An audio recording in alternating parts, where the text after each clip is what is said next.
Hello everybody, my name is Pox and welcome to the One Take Podcast. Now you might be wondering why it's called the One Take Podcast. Well, as you just heard, because you were going to be able to hear all my mistakes, this is all done in one take. There is no editing, no retries. I've got to try my best to give you a podcast you can thoroughly understand. That doesn't involve me mumbling or stumbling on my words as much, so you can enjoy. And even when editing this, I will not be listening to the audio at all. I'll just assume it is perfect and post online. It's only from reading your comments will I try and make changes that make a better podcast.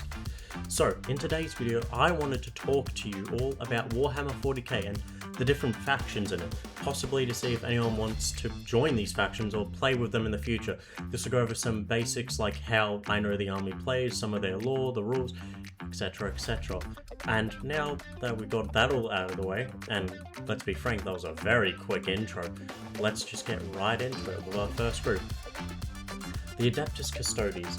The almighty 10,000. The Adeptus Custodes are the hand-forged warriors of the Emperor, each custom built to be a perfect soldier that no one can ever dare to rival. These guys are your very definition of quality over quantity. They protect the Emperor who lays on the golden throne like a little baby. Originally they were not allowed in combat, but it wasn't until a couple years later in the 41st millennium that Gilman said, yeah, that rule was stupid, you can all fight for us now. Also part of the faction are the Sisters of Silence. These are all blanks who fight alongside the Custodians. Their goal is to bring whatever's in the warp into reality so that the Custodians may kill it more effectively. And boy, I hope you like gold paint, because this army is just gold. It's all gold. Search a picture of them when you can, it's just all gold paint. Yeah. Originally, I would say this army had one major flaw, which is that a lot of their units are cast in Portal. But thanks to the latest reveal, we can now see their main tank and their Juggernaut are out of this and now have proper models, which is pretty damn goddamn good. Now with this army, it has one other unique thing. Each faction has now Martial Qatar, which is their faction identity, which means every single one has it, which also means their tank has it, which does mean that their tank officially knows martial arts, which you can't really say for a lot of factions. This army is for your main character building, for those who just want to be the main character, who want all their little guys to be like the best in the world, and for everyone who just wants to say at the end of the battle, even if you lose, well, it's already put down as a victory for me, so I win. You gotta love those people. Our next faction on the chopping block is the Adeptus Sororitas, or Sisters of Battle. These girls are so devoted to the Emperor it gives them abilities. Founded a while ago during one of their many betrayals of the Imperium, or the backstabs of the Imperium. There's that many of them, you can't remember them honestly. The sisters originally were on the wrong side of it, believing who they were fighting for was the true Emperor and going against the Imperium, but after, surprisingly, an Adeptus Custodian brought the leader of the sisters and a couple of compatriots to meet the actual Emperor, which kind of beats out anyone saying that the Emperor protects them. She immediately went back and shot that leader in the head, and the sisters were allowed to be part of the major Imperium because they were just that cool. They were kicking space marine asses with none of the augments. These girls are for the fanatical devoted of us towards the Emperor, and if you really like flames, because that's apparently a main thing of them. There's a lot of gothic imagery with this army, and hell, they get access to faith dice, which I'm not entirely sure what they do, but I'm pretty sure they allow you to just re-roll if you have any of them, or you roll them, then you can use that result instead. It's one of the two, or it can make be a third complete option. I don't know, I have never fought a Sisters army. I'm just going to make assumptions because that's what you got to do sometimes. The Sisters of Battle are probably, your black I don't know. But yeah, you're black armed, but you're ultra devoted. But anyway, let's move on to the next faction so I don't start rambling, because that is going to be an issue. I'm going to forget my train of thought and be oh, I can't do that. But yeah, anyway. Next faction we're going to go through is the Adeptus Mechanicus. The Adeptus Mechanicus are another version of actually the fanatical compared to the sisters, but they would worship toasters if they were found old enough and made by the Dark Age of technology.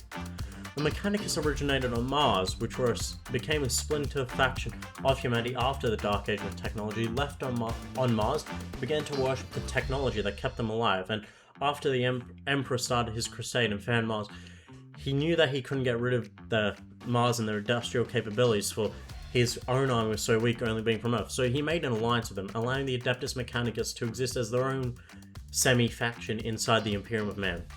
The Adeptus Mechanicus are the ones who deal with the dark age of technology and produce all of the technological wonders of the 41st millennium for the Imperium of Man. They are forge worlds all throughout the Imperium, who pump out the humble lasgun to the almighty titans that you see fighting in the battlefield. The Adeptus Mechanicus only believe in logic, cold hard logic. No, they don't care about emotion or anything like that. They'll routinely replace their body parts of augmented robotic parts to be close to the Omnisire, who is their technological god that they believe in. Now, the one problem with the Adeptus Mechanicus is their point cost to how much they cost in real world. They are probably one of the worst point costed armies in the entire game, which means if you want to play them, I'd say pick up the combo boxes, but even the current ones can be a bit iffy, so this is an army you really want to get into. If you want to get into, you really want to get into. There's no half-assing this one, really. And you better have like painting, because this is a very complex army to paint sometimes. But hey, you get to paint metal, and that can be really easy as well. Our next faction is going to be the Imperial Guard. Now, the Imperial Guard are your everyday men and women fighting against the horde of the evils that plague the Imperium, from the powers of chaos to the Xenos threat of both the Orcs, Tyranids, and any others, but those two are probably the main ones, the endless hordes these can produce. The Guard fight with nothing but the humble lasgun and the hope they have for a better future. But we all know the main reason someone would play this army is you want to use a fuck ton of World War II tanks, and you like to look at the Lehman Russen just lobbing artillery at whatever stands in front of you. Which is an interesting fact about the Guard. They can either be played as your horde army or more your vehicle, or you can combine the two to make an actual regimented army faction. It's really cool how they can go in any way. And you can either go with your humble Cadians, which are just your regular troops, your Kazakans, who are like your trench World War II fighters, or you could even go with your, I forgot the name of them, but your jungle fighters, who are all mini Rambos. Just don't look at the paint job on the Games Workshop website. That won't do you any good. Trust me, that thing is, it's something. Okay, it's just something. Now we'll go to our little faction-ish, the Imperial Agents. This faction, I don't know if it even exists anymore. It used to exist. It has models. This is your faction that has like your average Inquisitors, but also Imperial Agents, which are essentially assassins, but there's different houses of it that do different things. I know one is Master of Poison, one literally is like suicide missions. Like they send them in and then they activate a bunch of chemicals in their hand and they just go fucking apeshit until they die. It's a cool idea, but they barely have anything. This faction essentially just allows you to combine a bunch of the other factions into a big soup faction. They do have one unique Space Marine chapter though, the Death Watch, which is like, you're focused on Xenos, and like, they specifically fight them, but like, half their kits are just upgrade kits for another one, and no one liked the combat patrol for them because it wasn't good. But hats off to anyone who plays Imperial Agents. You play barely a quarter of a faction, honestly. I feel sorry for you. It would be a cool faction if they did improve upon it, because it goes through the entire, how everything in the Imperium works together, and like the behind the scenes of how all the fighting can be done a bit. It's a cool faction that I wish got more love. But on the other end, let's move on to one of like the kind of shiny and newer factions, since it's only been out for less than 10 years, which is quite new, I'm pretty sure. Like I said, I don't research any of this because it's fun. The Imperial Knights. The Imperial Knights are for those who want to be honor-bound, who want to be nobles, so to protect the people of men or to honor their own house. Those who are courageous in their fight, but are not stupid and realize that having a giant fucking 20-foot tall mech definitely makes it easier to kick someone's teeth in. The Imperial Knights are your just mech faction, your giant mechs that stop before they become Titanicus in nature. This army will have probably the fewest models on the board, as you'll probably have like 5 to 6 at most if you're using a lot of the giant faction mechs as well. This faction has a lot of firepower baked into every mech, and is every new player's worst nightmare to fight against because you really won't know how you answer to this. But against an older player, it just becomes, oh yeah, here's my anti-tank stuff. It is, two of your fucking mechs are blowing up, you're out of it. But the Knights are a cool painting project as well, honestly. They're fun. They can be fun to paint with a lot of flat surfaces to try and do like details or do your own like free painting drawings and that on them. This faction is not bad, but is your honorable knight faction. All these knights are actually coming from a lot of feudal worlds, which is why they were knights and have all these honorable traits put about to them. And they have really cool law of how the like Princeps, who's like the person who controls it, works. they essentially get fully plugged into the knight and are like one with it. They feel what the knight feels and all that. Usually the knight, whoever is in the knight will be chosen from family members, as the knight usually develops like attributes from his previous rise and become more and more unstable after a while, essentially having those personalities. So someone with the family can usually rein it in. You need someone with a strong spirit to be able to control them, but eventually they all burn out and they all become part of the knight, essentially joining one with it, which would make the fucking Mechanicus just like fucking orgasm in their pants after they see that shit happen. Yes, they would. And now we move on to the poster child of the entire of Warhammer 40k, the Space Marines. And if you like Space Marines, people will call you basic, but hey, it's not really basic. They have a lot of sub-factions of them. The Space Marines are probably, as everyone says, the most loved faction, which isn't that wrong actually, since they always seem to be getting new models either for just their main units or just for their sub-factions like the Space Wolves, Salamanders, Imperial Fists, all that, with a bunch of them actually finally getting unique models specifically for them and combo boxes related to them nowadays. Space Marines are your hyper elite super soldier made for the Imperial men. They are the angels of the Emperor. They go into fights and they are sent in as more of the scalpel to the guard's hammer. They go in for precision strikes, finding what they need. There's only 1,000 in each chapter, split down from their usual, I believe, 10,000 after the Horus Heresy to try and limit the fact that this could happen again. Space Marines have a lot of sub-factions, and I'll quickly run from now. Ultramarines are your main, they do everything. Their father, Rabute Gilman, is the one who wrote the Codex Astartes, and is your main faction that you'll see in a lot of promotional material. Salamanders. These guys they're mainly known for being the more merciful race who will help out the everyday man, and they use a lot of fire. That's what they... Even though I don't think they really use a lot of fire. I mean, they do use a lot of fire weapons. They're from a planet called a planet where like everyone's skin goes like black, like pure black from ash, just from the radiation. It is pure just fire and like forging. That's our main goal. White Scars, your hypermobility army. These guys ride around on jet bikes and try to stab everything in their path pretty quickly because yeah, that's what you have to do. Blood Angels. These are they have a lot of gold armor, they use jump packs, and eventually they get so angry from bloodlust they start trying to murder everything in their path, which happens a lot more than you think, I'd say. This is a common thing that happens for them. It happens, I don't know how you describe it just happens. Black Templars, they're always in a crusade, so they don't need to worry about their codex limit, and they can have just as many Marines as they want since they're always on crusade. Now, Space Wolves quickly, because I don't really like this faction. They're meant to be like Vikings, but all they do is drink. They somehow got into a fight with the actual, like... I don't remember the name, but, like, the literal, like, super police or whatever, like, the highest ruling, like, judging people of the Imperial Man only got into a scuffle with them and was just left allowed to exist, even though, like, I swear people have done less than that and have been killed. This is, like, They have a Viking-esque aesthetic with a lot of light blues. They also use wolves a lot, because Space Wolves, there's a lot of wolf iconography, so yeah, you get the fun of that as well. And they'll only be the ones I'll be going over. There's more, but I don't remember them, and I don't think GW does either, because they get like one lore blurb or one character. So, I mean, there's Iron Hands. I'm pretty sure that's either the Chaos one, or it's the Imperium one. They have very similar names, no one remembers which is which, they just exist, okay? They just exist. Now, let us just move right on into the Traitorous Legions.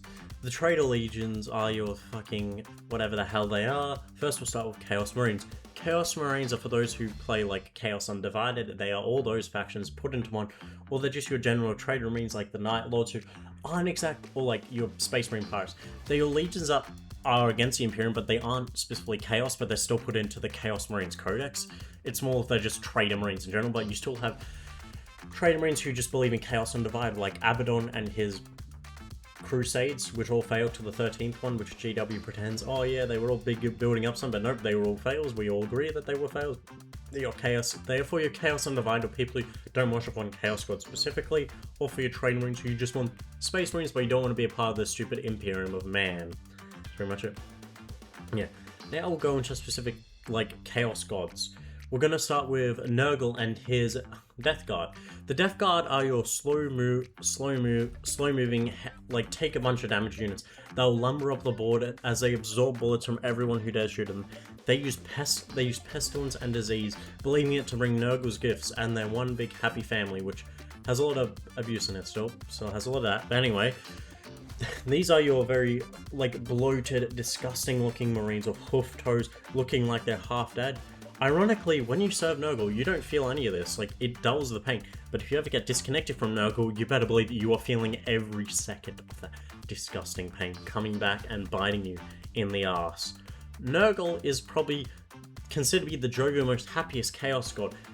And the Death Guard only serve him because their own biology was against him. Originally, the Death Guard were a noble unit, but were comprised of very hardy individuals, all coming from the same planet as their Primarch, which was filled with smog and disease. But, however, a disease was released upon them, but due to their hardy nature, they didn't die. They were all just suffering constantly, so their Primarch made a deal for all of them to join Nurgle so they'd stop feeling all the pain. It's probably one of the more sad, like, traitor stories, as it literally has, like, he did it to try and save everyone a part of their unit. Except for Typhus, because he literally, like, instigated the entire thing. He was the one who did it. Anyway, now onto our next faction, the Thousand Sons, the ones who serve the Changer of Ways Tzeentch, the god of scheming, plots, and usually just magic in general. These are your Sorcerer Marines, having some of the most potent magic in the entire game, and also having an Egyptian aesthetic towards all of them. But, surprisingly, a lot of the Marines really aren't Marines anymore. A while ago, what happened is they were all experiencing something called the Flesh Change, which essentially was just turning all of them into Chaos Spawn, which was pretty bad. So, to undo this, their captain or chapter master, whatever the hell, Araman, decided to cast a spell, the Rubicae of Araman, to try and, like, undo this effect. This in turn had an adverse effect with but for those who actually had a good amount of psychic power, they were fine. For those who didn't, essentially became dust in armor. They became living dust inside their armor, barely having conscience in them, only having warrior instinct. They lumber around like robots, or just stand still somewhere, having nothing to them. Araman has tried to fix this multiple times. The most he's done has been able to fix one Marine so far. It's probably a sad legion for that, but also at the same time, if you look at their previous lore, they used to just be not as good. But yeah, this is your Psychic faction, the ones who say Tzeentch knows all, and the faction for someone who wants to believe they have a battle plan that is amazing and extreme and everyone will not know what's coming. Then you try and cast Doombot and you end up rolling a 3 when you needed a 7, and then you take D3 mortal wounds and lose the Sorcerer. Welcome to rolling dice, it's fun. Now, going from a very complex and your everything must go this way, we'll go to World Eaters. Simple, World Eaters, if you like melee, you like the World Eaters. These are your Bloodluster Marines who just run at something with an axe and try to beat the shit out of it. Caused by the fact they have these things called Butcher's Nails in the head, which remove every emotion essentially, except for just anger. Nothing else really, you just feel anger. They just run at anything, serving the god of blood and skulls, Khorne himself. They fight any foe in their way, just trying to get into any fight they can, killing anyone in their way with brutal melee combat. Being essentially the strongest in melee out of like any Space Marine and a lot of like any other faction, because they focus melee. If you try and get this army for shooting you, it's really dumb. Don't ever do that, please. Now we'll move on to our last specific chapter for a specific god, the Emperor's Children. These horny guys serve Slaanesh, the god of excess and feeling good. These Marines used to be considered the perfect Marines, being able to be called the Emperor's Children quite literally after they valiantly saved the Emperor. After a while though, they stopped just being the best and tried being the best at everything and completely arrogant. I believe they said they could take a planet over only 4 Marines, which is beyond arrogant. Eventually, it started going too far where they only tried to feel anything at all, just feel good, feel anything after they got past all needing everything to be perfected. These Marines have a lot of different ways you can take them. If you can take them down their whole drug, just doing all that for access, the more known one, or the one they actually show, is their punk rock music with their noise Marines, and they're literally using sound as a weapon against their enemies, which means if you're deaf, you can just noise Marines really are not a threat to you. But they have a lot of other specialties. This is your army if you want to be you can make the noise Marines all made, but yeah, but my commander really likes this unit, he's going to keep using it. You can have a lot of specific reasons why you use certain units in your army, or you can be my Marine really likes the idea of just balling it up the enemy, or just specifically train sword play to its final thing, so you're only a melee. This unit has a lot more of like, they're not as tanky as Khorne, but they'll go up the board faster. They're glass cannons. They'll hit fast, hit powerfully, but they will not have survivability of the spells in themselves. So this is, I guess, but yeah. As you can see, I'm already rambling because these factions are getting so hard. Anyway, we're gonna move on to Chaos Knights. This is essentially Knights, but spikier. That's literally about it, except they got the weird tentacle thing as well. But this faction is most well known for, you just use War Dogs a fuck ton amount more. Like, War Dogs are going to be your main bread and butter of this army. This is all they are, they're just War Dogs at this point. But yeah, this has some of the cooler designs you can work with. You can, and I guess they have more ideas where you can take them. Like, you can paint them to always be specifically one of the Chaos Gods, but there's not really rules for the different I think there might be rules for the different specific Chaos Gods, but it's like one faction, they're not separated. But like, it's cool, you can paint them or customize them be any way you want, so you can always do that. Now, we move on to the last faction, Pure Chaos. Are you someone who schemes, tries to come up with the perfect plan to overthrow everyone and be one step ahead of the crowd? Are you someone with incredible bloodlust who seeks to maim and kill anyone in your way for only the most glorious battles? Are you someone who is happy with where you are in life but wishes to spread that to everyone else so they can feel just as jovial as you about their place in life? Or are you someone who wishes that they could feel the best things ever, feel them constantly, feel only the best pleasures known to man? Well, thankfully, there are 4 codexes for you that you'd be happy to read if you'd really like... Oh, wait, sorry, I got the wrong information. Yeah, no, all the Chaos put into one codex, even though there's 4 distinct Chaos Gods, but don't worry. Each specific Chaos God gets 3 models each, which means you can't really run your own armies. Chaos is your soup faction, it's all the Chaos Gods put together, so you can run all the Chaos together. This is honestly best if you want to run like with Behemoth, I think that's his name. He's the first undivided Chaos Prince, so he runs a bit of everything. It's pretty hard pressed though, you can't really run each individual Chaos God unfortunately because they don't have physically enough units to make good armies. Each essentially gets their own big unit, their own small infantry unit, and like they're specialized. If it's Nurgle, they get more of a tanky unit. If it's Khorne, more melee, like ride into battle kind of thing. They each get like one of those or 2 of those specific units, but otherwise it's not the best. So I'd say play one of the Chaos Marines, honestly. Just put demons in that, it's probably your best bet to get specific rules of that. And even then the Chaos Marines only have like one thing that lets you actually play them, which sucks. Chaos honestly deserves a bit more than what it has, because it needs it, it honestly does need it. Anyway, that's all the Chaos now. You could be thinking, oh, what about Trader Guard? No, that doesn't exist. That only appears as like one unit in like all the codexes for like Chaos Marines. Pretty sure, at least, I don't remember reading that. Probably could read that somewhere, but hey, I don't know. Anyway, now we're going to move right on into Xenos. First, we're going to start with the Eldari. This is your ancient psychic race, predating in the war in heaven from 66 million years ago.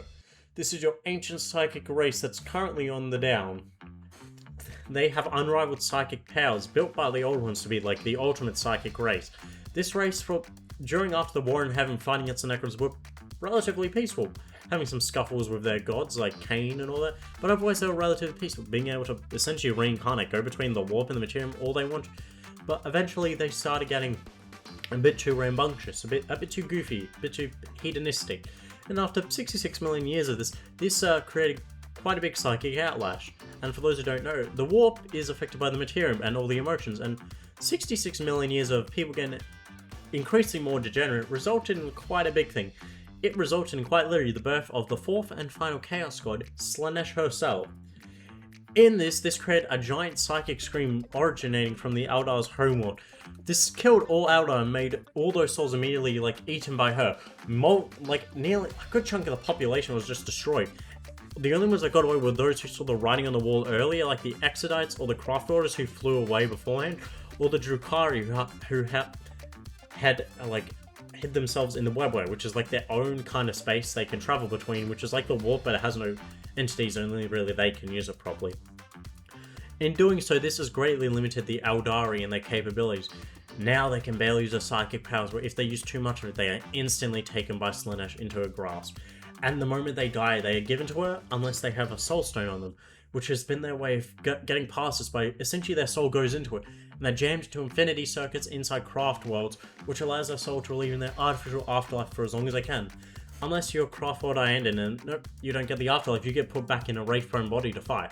Now, a lot of the Eldari factions are put into one codex. The Ynnari, craft world, Harlequins, and essentially the pirate faction, I forgot the name, are all put inside the same codex for the moment. I'll go through them a bit each here. Craft world, these are essentially ones who live on planet-sized spaceships who flew away before they all got bored. There's more sub-factions. You got Planet Ynnari, not Ynnari, the one I said before. This is like, they're mainly Wraith Knights because 90% of, like, they are low for a craft world. They are just completely gone. I think it's Iandin, or Iandin's the next one I'm talking about, which is like they're very militaristic. They will go fight. They have the biggest military and will always be the ones who get into a fight first against anyone, which has resulted in a weird thing where like they can easily rebuild. No one really fights them, but they can still incur losses. Now, we're going to go into Ynnari. The Ynnari were like thought to be a major plot where the idea was they were going to bring a god into existence by like getting nearly all the Eldar to essentially give their souls to it, as well as emptying out every infinity circuit to give their souls to Ynnari, who was going to be the new god made from all of the Eldar death, who would be able to defeat Slaanesh and free all their souls, giving them peace. But because it was a Xenos plotline, this didn't really go far, and has 3 books, and eventually Slaanesh stopped it from happening, and then like said that they could have easily defeated them, but like, so now that plane went nowhere. No one really likes the Ynnari count. They just lost a bunch of Eldar souls, so which like Eldar really don't like that happening. That's like a big no-no. No one likes it. So the Ynnari have like 3 models, Urain, which people have their ideas for. That's what I'm gonna say. And you have their like essentially the god they were gonna bring to life in an incarnate form, which is probably one of the sickest models. Like I love the way the energy goes. I'd say search it up. They also have cool models. But yeah.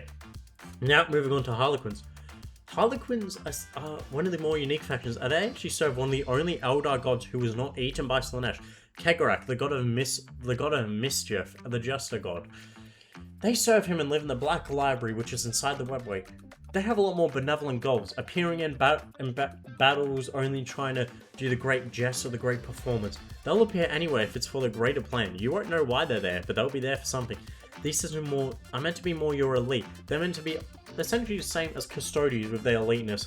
They're a very more elite Eldar army that goes about they jump around, being able to climb terrain like it's nothing, fighting whoever's in their way. Now I probably should have been talking more about how Eldar play. Eldar are like essentially Emperor's children a bit, but with more ranged weapon than like going in melee and stuff. Their glass cannons, they have better movement, a bit less attack than Emperor's children, but like are still heavily glass cannons in like the way they work. A lot of their tech is meant to be, it works in unison with each other. And their main core rule is that it gives them maneuverabilities that allow them to move even more. This is your faction if you really need to get into position for something, they'll get there really quickly. Now, talking about how all their hedonistic behavior is on Slaanesh, you might be thinking, what happened to the ones that escaped, the hedonistic Eldar that escaped?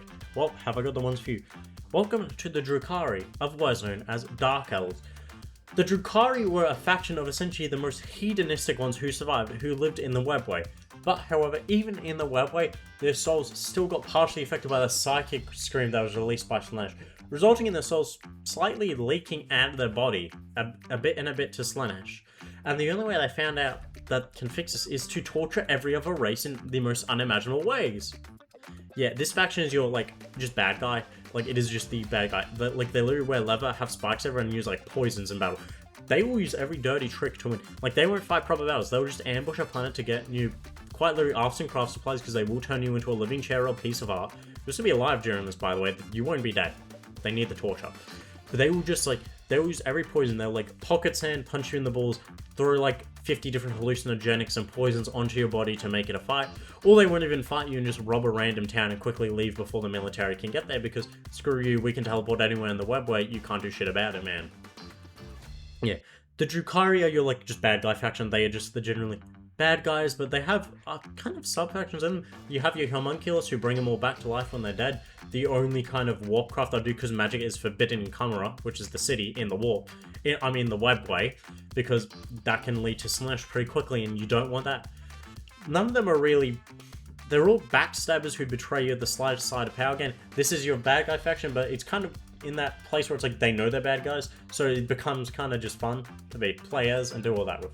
Now, let's move on to the next faction. Who we're going to pick? Necrons. The Necrons are the faction that both the Eldar and Orcs, don't worry, I'll get to them later, were made to fight against. Originally, the Necrons existed 66 million years ago, and they weren't just metal Terminators. Originally, they just were people who all had super cancer, which is not an understatement, they really did. Born on a planet that had high sun radiation, their DNA was permanently damaged, so it was always failing. They die young, have genetic diseases brutal throughout their life. Eventually, they got in contact with this almighty species known as the Old Ones. These are the ones who created the Eldar and the Orcs eventually. They originally asked the Old Ones if they could have the immortality and godlike powers of the Old Ones. The Old Ones said no. That's fine, I can understand it. But then the Necrons asked, hey, can you give us a fix to our DNA so we don't all die before 6 years old or have super cancer for our entire lives? The Old Ones said no. Bit of a dick move. That is the one I will say is that's a bit far. Could have probably gone less for that. I would have done less. That's just fucked. That's fucked up, bro. But anyway, the Necrons declared war on the Old Ones, and just finally got sent back to their homeworld. This was before they even made the Eldar and the Orcs. They just got sent back.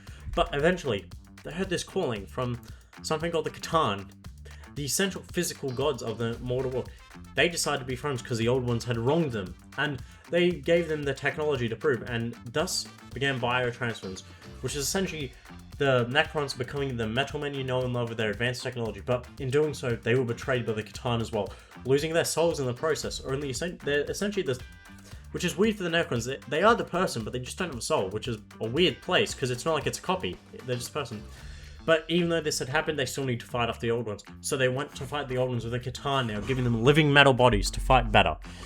Now, the Old Ones began making the Eldar and the Krork to fight against, but it wasn't enough, and eventually the Old Ones were finally defeated and thus killed. But the Necrons did not like the fact they were betrayed. They lost their souls. The Catan just did it to power themselves up because they ate the souls of the Necrons. So the Silent King enacted a plan, waited just the right time, because after the Old Ones are dead, the Catan started to fight each other and gorge on each other, becoming powerful but also a bit vulnerable. So the Silent King used an ultimate weapon. Nothing is known about it because no one knew what happened. Any memory of it was released, but essentially it rewrote the laws of physics into just suggestions, and it broke the Catan like glass. They were all shattered and put into Tesseract vaults, only fractions of their power, so that way they could never rule the Necrons again. And the Necrons were laid to sleep after the fact, to ensure their power was kept, and to make sure, because the Krork and Eldar were still in and they could kick their ass, made to slumber for 66 million years, and eventually until they wake up now in the 41st millennium. This faction is interesting as it's a more dead race, because there's no more Necrons, they can't make another one.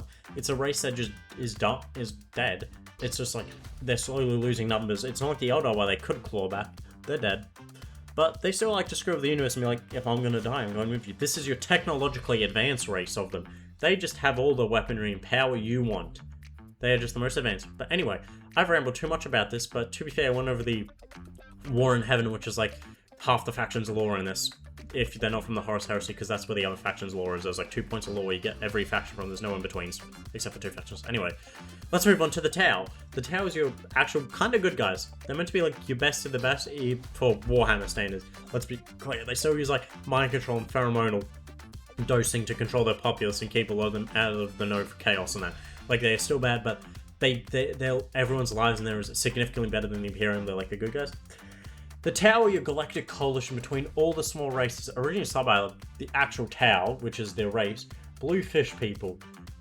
This race was really meant to be wiped out in a crusade when it was in the Stone Age, but because of the Imperium's shitty bureaucracy, the paper got lost, and eventually when they came back thousands of years later, they found that the Tau are more advanced now.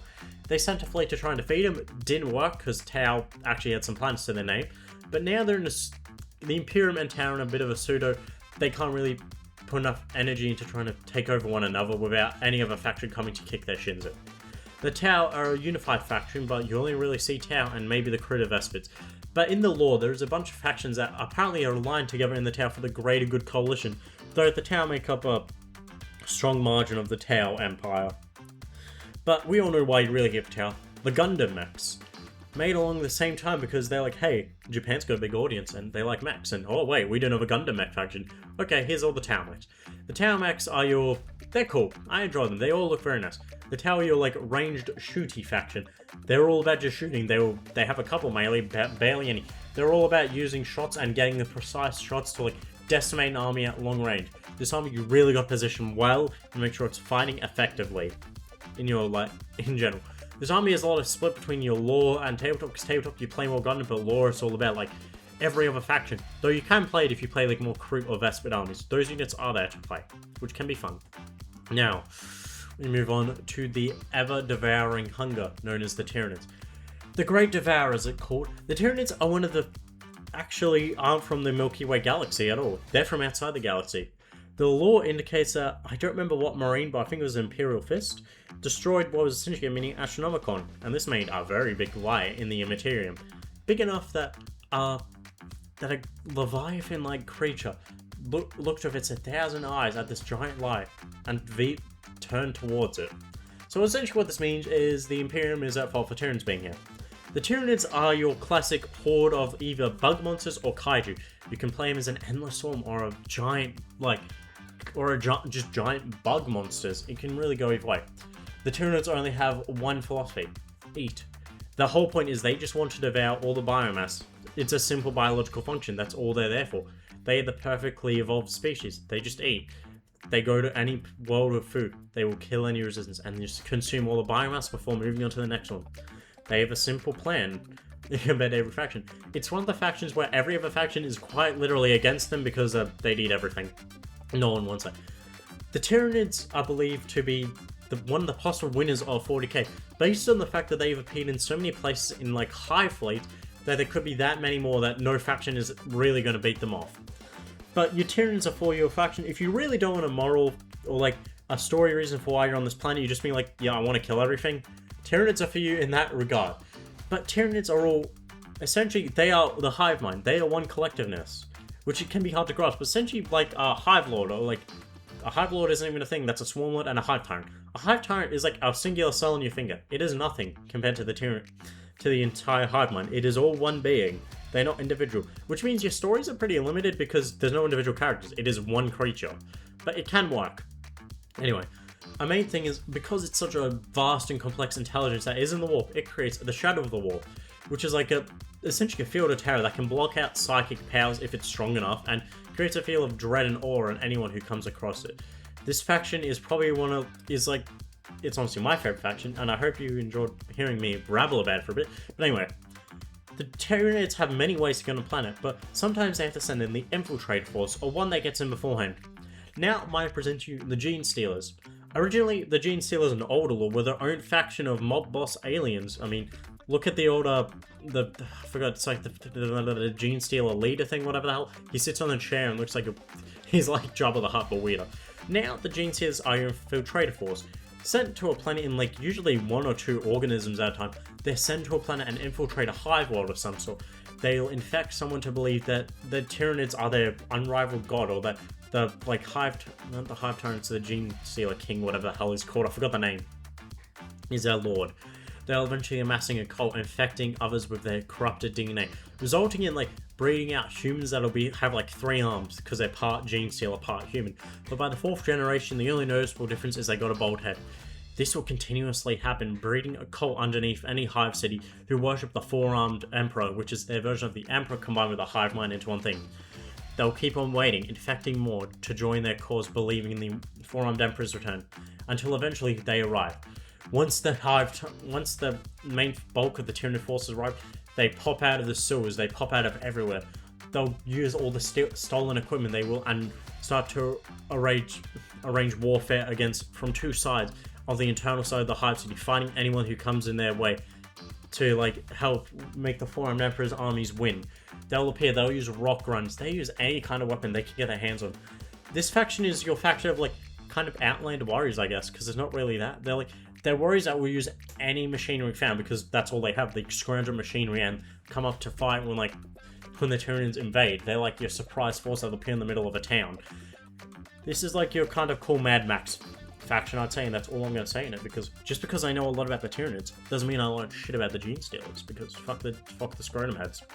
I won't actually say that I do like the Scrotum Head design. I think it works because it gives them a unifying look to them. Because like I appreciate the unifying look, and it gives like the eerie uncanny of how shitty the Imperium is, that like some mutations in the Gene Stealers can be seen as just normal humans that got mutated, which kind of fucked.